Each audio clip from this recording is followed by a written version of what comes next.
Welcome to another session of Grade 9 Mathematics, Chapter 7, Triangles. Dear students, in this first part of the chapter, we shall discuss and understand in detail the different congruency rules for triangles. Now, when are the two triangles said to be congruent? The two triangles are said to be congruent if they have exactly the same three sides and exactly the same three angles. What does this mean? That the two triangles can be called congruent if the three sides of the two triangles are same in measure and the measure of the three angles of both the triangles are equal in measure. Now, the question is, what if we don't know all the three sides and all the three angles? Then how can we conclude whether the triangles are congruent or not? The answer is, usually 3 out of the 6 is enough. Actually, there are 5 ways to prove if the two triangles are congruent or not. That is where the congruency rule comes into picture. The 5 different ways are the 5 different congruency rules. We shall be discussing in detail in this chapter these 5 congruency rules, such as SSS congruency rule, SAS congruency rule, ASA congruency rule, AAS congruency rule, and RHS congruency rule. Now let us quickly try to understand all these 5 congruency rules one by one. Now, let us first understand SSS congruency rule. Now, as the name itself suggests, S stands for side. So SSS stands for side, side, and side. And it means that we have two triangles and the measure of the sides of these two triangles are equal. Let's try to understand it further. As you could see on the screen, I have got two triangles, one on the left hand side, the other on the right hand side.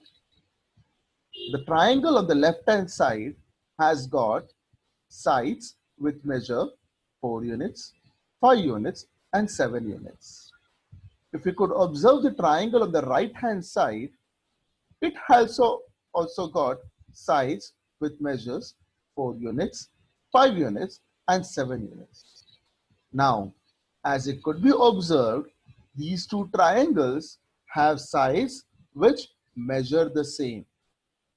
So, we can conclude that if three sides of one triangle are equal to the three sides of another triangle, then the triangles are congruent.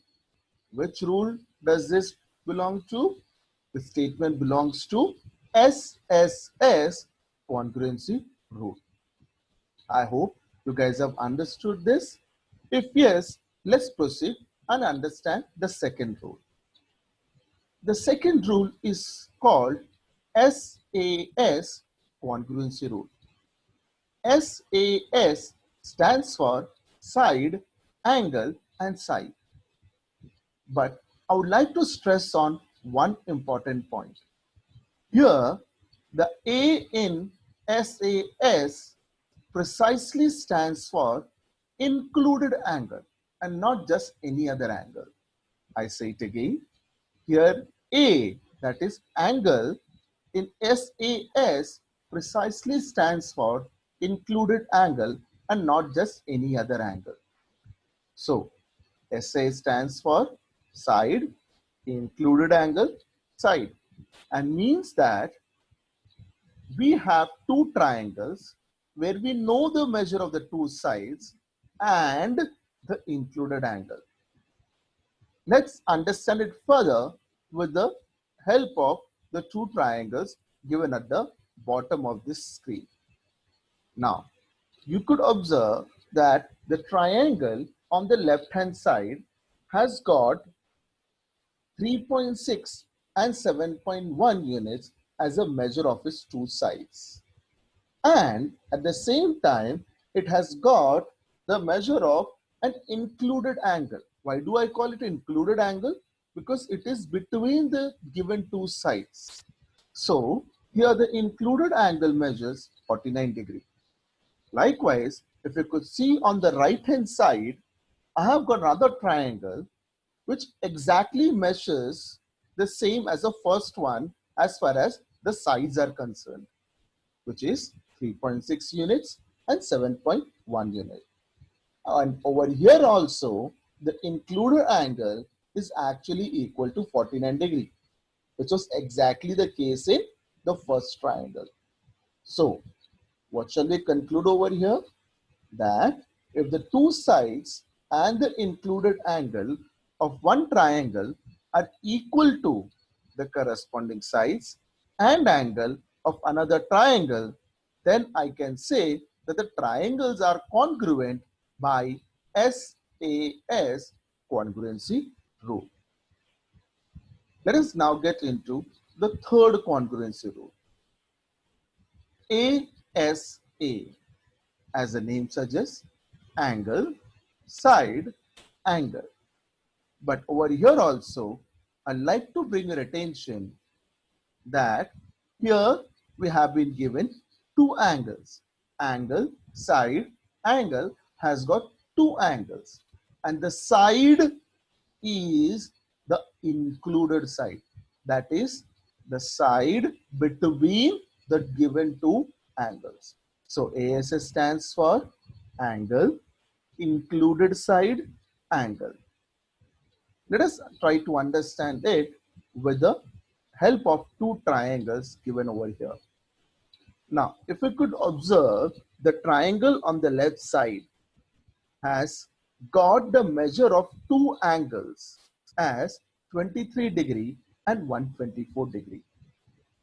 And at the same time, it has also got a side, that is the included side, as 8.9 units. This triangle is congruent to the triangle on the right hand side because the triangle on the right hand side also has got two angles measuring 23 degree and 124 degree. And at the same time, over here too, the included side is equal to 8.9 units. So what can we conclude?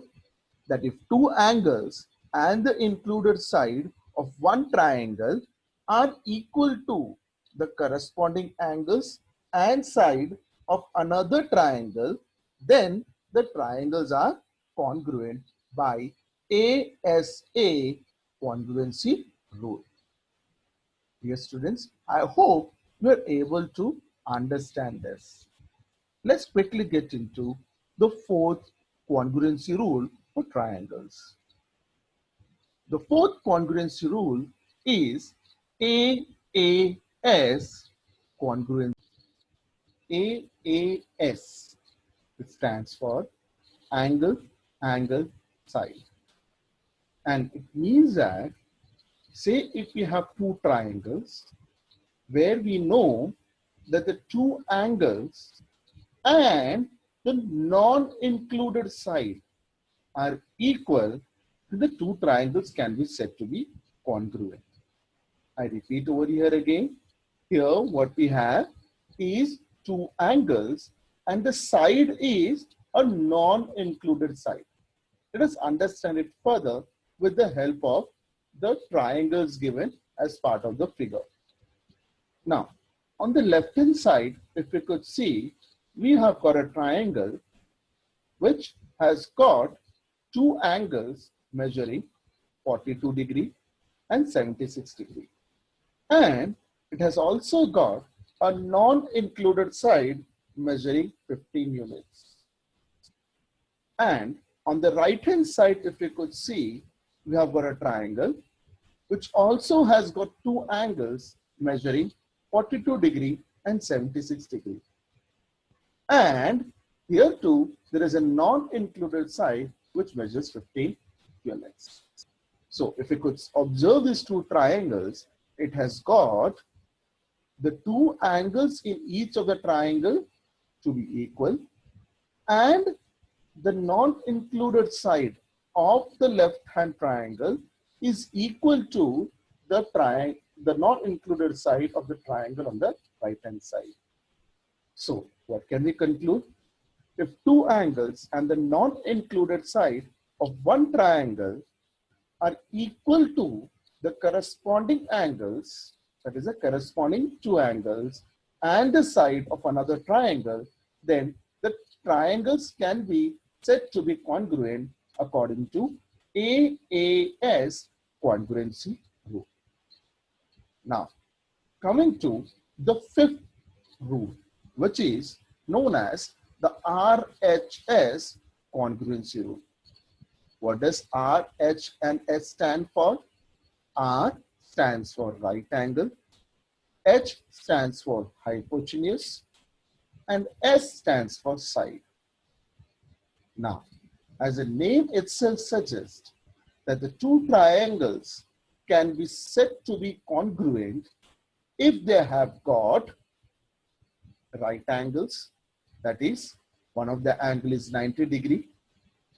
The second condition is they should have equal hypotenuse. That means the hypotenuse of both the two triangles have to be same in measure.